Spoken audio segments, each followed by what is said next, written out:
Still without a general manager, the Trail Blazers made a run at a free agent today, signing restricted free agent Wesley Matthews to an offer sheet. The Utah Jazz can choose to match the offer on the guard within a week.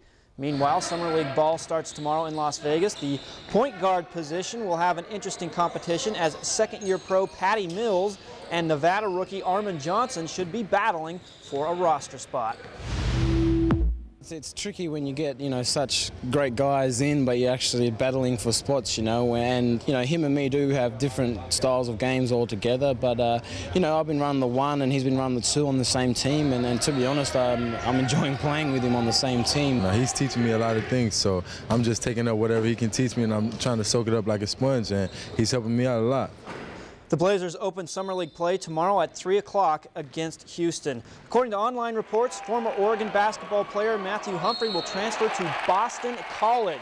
The shooting guard had an injury-plagued season in 09-10, averaging 5.4 points in 19 games. He missed 2 months due to a knee injury. Humphrey will have to sit out the upcoming season, but he will have 2 years of eligibility remaining. The Eugene Emeralds dropped their 5th straight game last night in falling 9-6 to the Boise Hawks. The Ems are in action right now in the 3rd game of the series against Boise. The game has just started. No score in the first inning. Will bring you a final score tonight at 11. American Legion Baseball Mel Krause tournament at PK Park. Springfield hosting San Gabriel Valley. Bottom of the second, 1-0 Titans. Runner on third, Logan Wright. Blooping a double down the left field line. Oliver Johnson comes home, 2-0 Springfield. Titans pitcher Cody Williams had it working early on, and top of the third, he induces the 4-6-3 double play. San Gabriel was hitless through 4. Bottom of the 4th, Blaine Dudley does it right up the middle for an RBI single, scoring Taylor Woodkey. 3-0 Titans. Springfield wins 7-3. The tournament concludes tomorrow.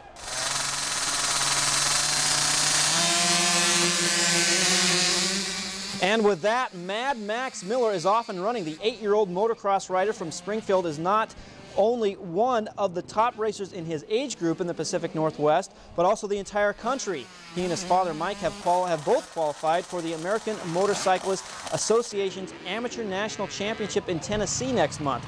Dad is also one of the best riders in his division, but he says it's getting hard to stay ahead of Mad Max. He rides a lot. The bike's kind of part of him, so he knows what he can and can't do. We're not into tricks. We're about going fast and riding safely, and he knows what he's doing. Most of the time, he knows what he's doing on that bike more than I do. We'll have much more on the Miller Motocross duo and a full report coming up next week on KVAL News.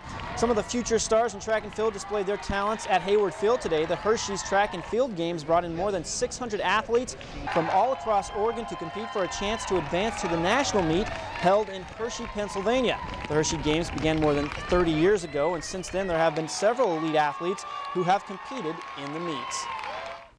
We have many Olympic athletes, I can't name them by hand, have participated in the Hershey track meet and then go on to make the U.S. Olympic team. So it is a big deal for these kids, and we have kids that have never done track and field before. So we have kids of all different variety of skills. Some of the top athletes from today's state meet will be invited to be a part of the regional team that will compete at the national meet. Well, it was a special double reunion at Springfield High School last evening as the Portland Trail Blazers alumni team played an exhibition game against the All-American Redheads. The Blazers alums hadn't played together in 5 years, and the Redheads officially hung up their sneakers in 1986. Still, the Redheads showed why they were Trailblazers in their own time. The All-American Redheads were the first all-female professional basketball team taking to the court for the first time in 1936 and not stopping until 50 years later. We wanted to show the world that women could play basketball, that women could play the five-player full-court game, and I think that's what we did. The Redheads reunited at Springfield High last night against the Portland Trail Blazers alumni team, showing that they can still ball with the boys. These ladies must have been a lot of fun to be around when they were in their prime, when they were playing, and look like they, just still having a lot of fun even at their older age. They're a great testimony to women's sports and what they did to help bring women's sports to the forefront. So they were before Title IX. The Redheads toured the world, sometimes playing 7 nights a week for 7 months out of the year.